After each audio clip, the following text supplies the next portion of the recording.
Here with reaction, Fox News contributor, former Speaker of the House, Newt Gingrich. You know, he does represent very well, I think, this new, he's endorsed by AOC, endorsed by the Squad, he's endorsed by Bernie. Bernie endorsed him. Abortion with no restrictions whatsoever, end fracking, end energy production. So he really does fit in with the climate alarmist cult. He's like the poster child for them. Well, I mean, if you really look at his positions, he is probably more radical than almost any Democrat in the Senate right now, because he's even more radical than Bernie Sanders. He's kind of like the next generation of radicalism. But if you watch his campaign, you'll see something you're going to see all over the country. None of these people can defend their record. None of them can defend Joe Biden. NBC News reported this morning that he is the most unpopular president in 80 years. More than 3 out of 4 Americans believe we're on the wrong track.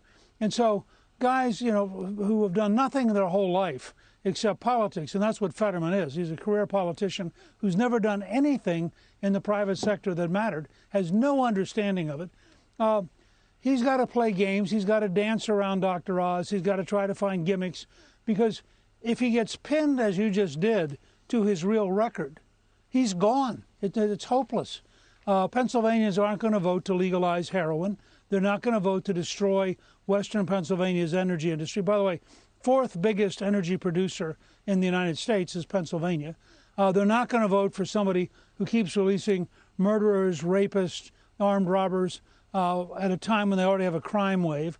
So on every real issue, I think Fetterman has a problem, but he's typical of what we're seeing around the country. In Georgia, you have Warnock, who has voted overwhelmingly, I think 98% of the time, with Joe Biden, at a time when in Georgia, Biden's down in the low 30s. And if it becomes a Warnock-Biden vote, Warnock doesn't have a chance of coming back. You have the same thing with Kelly in Arizona. You know, they've had over 1,800 opioid deaths. They've had hundreds of thousands of people cross the border. Does Kelly fight to get more border agents? No. He votes for 87,000 new IRS agents to control us, the American people, not any extra border agents to control illegal immigrants. So Kelly trying to defend that in a state that's overrun with the consequence of illegal immigrants. You're seeing this in race after race around the country. The Democrats cannot debate the issues. They cannot defend their votes. So they try gimmicks to try to keep the Republicans off balance. But go through this. No restrictions at all or limits on abortion. A complete moratorium in Pennsylvania on fracking. This is insanity.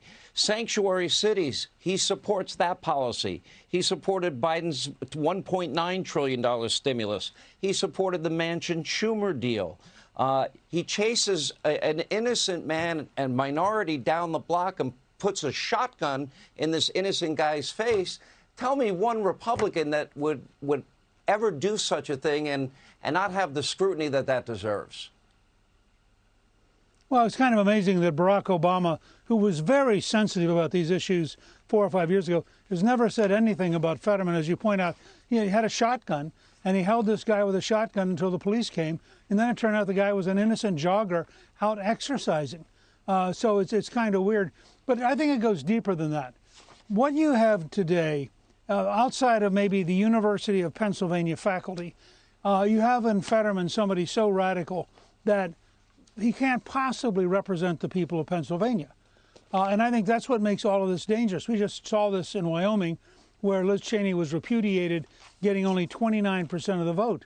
And I think that's because you have this growing gap. I suspect when the average Pennsylvanian looks at Dr. Oz's real record, looks at Fetterman's real record, and asks themselves, which person is going to fight for Pennsylvania in the U.S. Senate?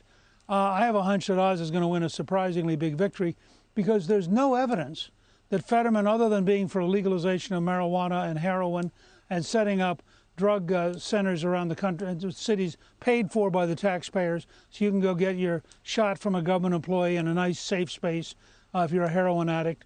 I think people are going to look at that stuff and say, that's not us, and that's sure not the future Pennsylvania I want to live in. And you can see in the polling now that Oz has now narrowed it. In the Trafalgar poll, you see, for example, that Adam Laxalt is now up. You see that J.D. Vance is now up. And things are changing dramatically. And we'll follow it all. Although I'll never catch up with you. I think more money was raised when you were Speaker with Democrats using your name than I'll never be able to catch up in 5 lifetimes. Mr. Speaker, thank you for being with us. Hey, Sean Hannity here. Hey, click here to subscribe to Fox News YouTube page and catch our hottest interviews and most compelling analysis. You will not get it anywhere else.